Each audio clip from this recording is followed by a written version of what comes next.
দেখুন, মহেশতলা নিয়ে বিজেপি বা বিরোধীরা যখন একের পর এক কুৎসা এবং প্ররোচনা ছড়াচ্ছে, পুলিশ কাজ করছে, তখন বজবজ থানা এলাকায় গতকাল একটা ভয়ঙ্কর চক্রান্ত ধরা পড়েছে।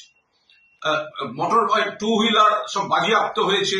ধরা পড়েছে এমন কিছু দুষ্কৃতী যারা বিস্ফোরক নিয়ে ঘুরছিল। যারা অ্যারেস্ট হয়েছে 5 জন, তার মধ্যে একজন নবীন চন্দ্র রায়, তো বিজেপি RSS এর ঘোষিত কর্মী।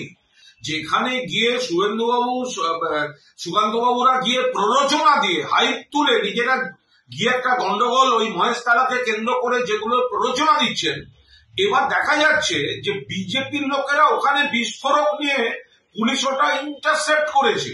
পুলিশ গোপন সূত্রে খবর পেয়ে ধরেছে নবীন রায় কে, সে তো বিজেপির লোকজন। ফলে এই গন্ডগোলটা বিজেপি তৈরি করে একটা ইস্যু তৈরি করতে চাইছে, ওদের মুখোশ খুলে যাচ্ছে। এবং মহেশতলা থেকে যা খবর আসছে, ওই জায়গাটা নিয়ে গন্ডগোল, এলাকার মানুষ যা বলে দিচ্ছে, ওখানে ফলওয়ালারা বসতো, কয়েকজন ফলওয়ালা বসতো বাজারের সামনে।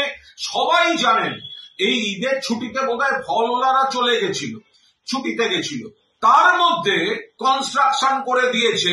ফলওয়ালারা এসে দেখছে কনস্ট্রাকশন, এবং ওরা জেনে শুনে করেছে। এবার বলছে তুলসী মঞ্চ কেন তুলে দেওয়ার চেষ্টা হয়েছে, রটিয়ে দিয়েছে উত্তেজিত করার জন্য।